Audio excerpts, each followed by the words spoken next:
It starts with silence, but not the peaceful kind. This place, Tirisfal Glades, is not like another place in Azeroth. The quiet here feels heavy, sometimes even suffocating, like the land remembers everything that happened. The once great kingdom of Lordaeron used to rule here. Now it's a graveyard with roads. Walk slowly and don't run. Look around through the fog. You'll pass fallen banners, broken fences, and abandoned houses. Tirisfal Glades got its name from a myth, Tyr's Fall. Long ago, before humans ruled here, the Keeper Tyr fought a terrible servant of the void. Some say it was a massive monster filled with shadow. Eventually, Tyr won the fight, but it cost him his life. His allies buried him somewhere beneath this land, and they named the glade after his fall. That's where the name Tirisfal comes from, Tyr's Fall. In Chronicle Volume 1, it says the area has strange magical energy underground. Over time, people started hearing strange voices here, voices no one else could hear. Some believed it was just the wind. Others went mad. There's even a group in the lore, the Council of Tirisfal, formed by mages from Dalaran to protect the world from demonic threats. They met here because of the ley lines, but they never stayed long. No one stays long in Tirisfal Glades. As you start exploring, you'll pass through Deathknell, where new Forsaken are raised. This is where you start if you pick an undead character. In the background, you can hear soft wind and sometimes crows. There's a big hill behind Deathknell where the first necromancers practiced raising the dead. The air feels colder there, even in game. If you look around, you'll see tombstones cracked in half and skeletal hands sticking out of the soil. The deeper lore tells us that these graves go back to when the humans of Lordaeron ruled here. Families buried their loved ones without knowing that one day their bones would be pulled from the ground and forced to fight. West from Deathknell, you'll find a little town called Brill. This place was the first real Forsaken town after the tutorial area. Players remember it for its alchemy labs, dark music, and constant patrols. Everything in Brill feels like it was once alive and in danger, but not anymore. The town is covered in moss. The buildings lean slightly like they're tired. Maybe because at one point in WoW's storyline, Brill became a battleground as the Scarlet Crusade tried to take it. From Brill, head north toward the massive crumbled gates. This is where the capital once stood, the Kingdom of Lordaeron. There's a small camp outside the gate now, filled with rot and broken wagons. The music changes here, it slows down, it becomes quiet. Too quiet. You'll walk through an empty courtyard where heroes once stood. Arthas Menethil walked this path when he returned to murder his father and destroy the kingdom. In Warcraft 3 Reign of Chaos, this was the moment everything changed. You can still visit the throne room, now abandoned and flooded with green fog if you phase the zone using quests or chromie time. The Undercity used to be directly beneath Lordaeron. It was the capital of the Forsaken for years. No matter the time of day, the light in Tirisfal Glades always feels dim. The trees are thick, but it's not just the canopy. The land itself seems to hold back the light, as if it's not ready to forget the pain. Many players say this is the zone where they felt truly alone in the game for the first time. Not because it's empty, but because the silence feels alive. Even the music here, slow strings, soft piano, and low hums, feels like it's watching you, waiting for you to look at the wrong tree or the wrong grave. Tirisfal Glades is more than just a starting zone. It's a graveyard for an entire kingdom, a battlefield for the living and the dead, and a whispering warning of what happens when power, pride, and pain mix together. If you enjoy wandering through Azeroth's darker corners, gently press that like button and follow for more quiet tales of forgotten places. Sometimes, the fog here seems to move on its own, not fast like wind, but slow and careful, like it's looking for something or someone. You're still in Tirisfal Glades, but now the danger isn't just in the ground, it's in the people who were left behind, the ones who woke up after death, the ones who remembered too much. After the fall of Lordaeron, this land became the heart of something darker, something new. the Forsaken. If you move toward the broken capital gates again, stand for a moment in the spot where Arthas killed his father. Right there, in that ruined courtyard, is where the nightmare truly began. When Arthas returned with Frostmourne, he killed King Tirinus and spread the plague of undeath across the kingdom. Most people died, but not all of them stayed dead. Among them was Sylvanas Windrunner. In Warcraft 3, the Frozen Throne, Sylvanas broke free from the Lich King's control. She gathered other undead who also regained their minds. These were the Forsaken.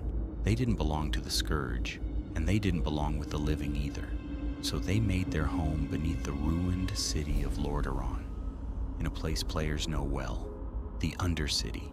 You probably explored the halls of the Undercity in-game. You know the layout.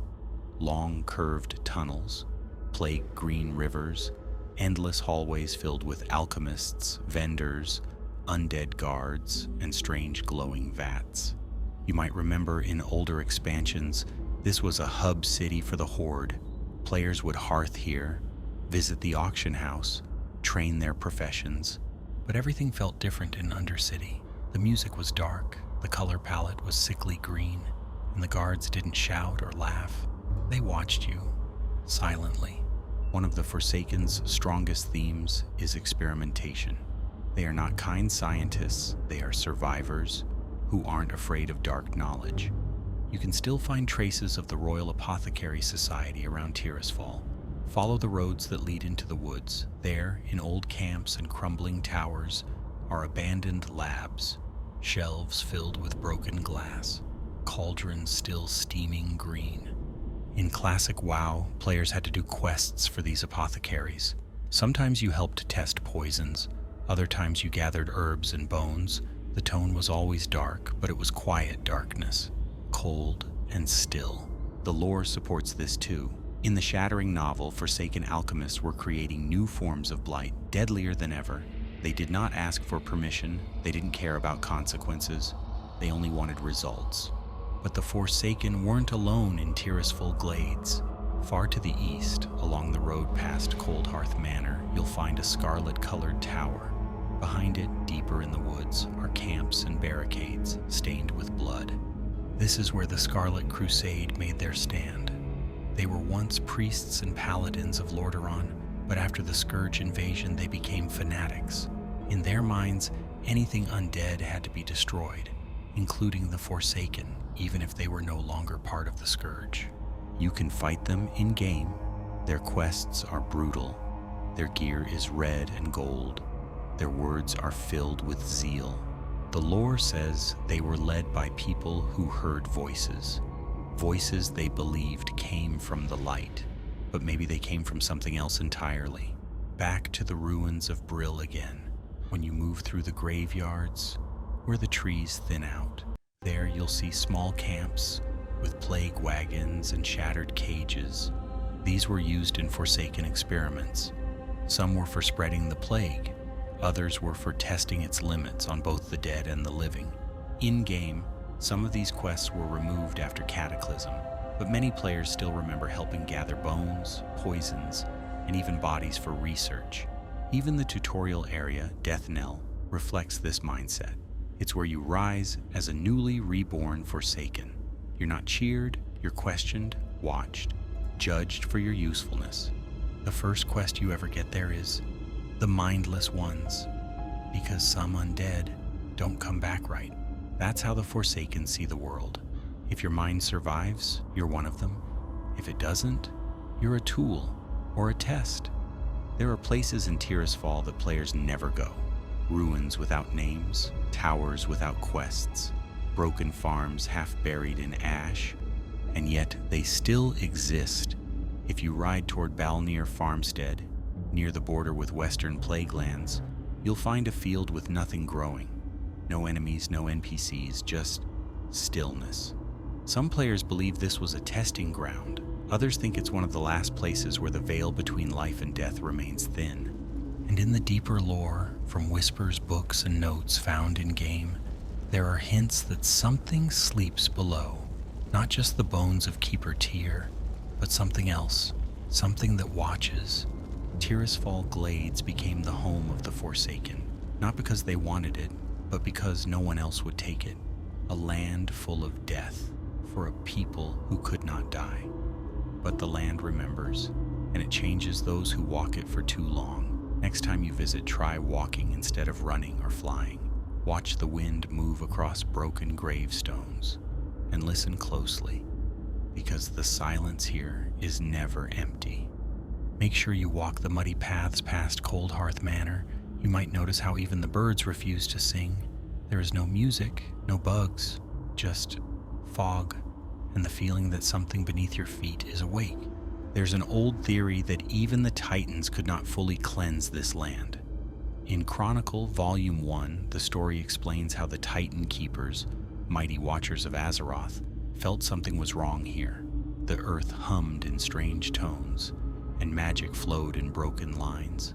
Some even say they stopped coming near this part of the world, sensing something buried deep beneath it.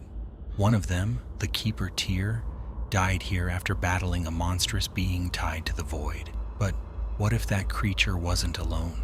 The whispers heard in this land by farmers, by priests, by wandering spirits feel eerily familiar to what old gods do elsewhere. We've seen it in Stormsong Valley, in the whispers of Il'gynoth, in the writings left behind by maddened scribes. Something ancient, something unseen, something that speaks in silence. Many believe an old god may have once touched this land, directly or through a servant.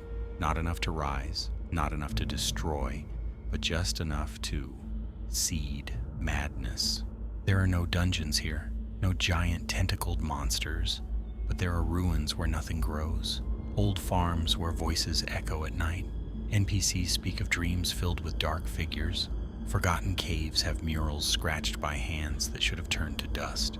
In-game, these aren't quests, they're environmental clues. Places like Balnir Farmstead or the coast near Agamemnon Mills carry this strange silence, a kind of wrongness that even the Scourge didn't cause. The old gods often work this way, not loud, not fast, just deep, slow whispers over years, over centuries. And in Tirisfal, where the land has already died, their influence doesn't need to fight, it only needs to wait. Tirisfal Glades hides many corners players often miss. Places with no quest markers, no achievements, just atmosphere. Southeast from Brill, you'll find Venomweb Vale. It's a spider nest now, but it used to be a quiet forest path, one that now feels like it's watching you. Look at how the webs twitch even when there's no wind. There's something here, but the game never tells you what. North of Deathknell, there's another unmarked ruin, a broken tower on a hill, overgrown and forgotten. No NPCs spawn there, no music plays, just the sound of your footsteps echoing through emptiness. These places feel like memories, not locations. Under the graves, beneath the ruins, far below the blight-choked stone, something watches, something waits. It might be a fragment of a dead god. It might be a void rift too deep to see. Or maybe it's only a shadow left behind by something that moved on. But it's here. Tirisfal Glades does not scream. It does not roar. It doesn't chase you. It whispers. It forgets slowly, and it waits forever. So next time you walk this land, don't rush. Let your mount fade behind you. Turn off the UI. Let your screen blur slightly, and listen. Not with your ears, but with your spine. Because what sleeps here isn't gone. Thanks for walking through the shadows with me. If you enjoyed this quiet journey through one of Azeroth's darkest places, like and subscribe to help the channel grow. It keeps the whispers from fading too soon.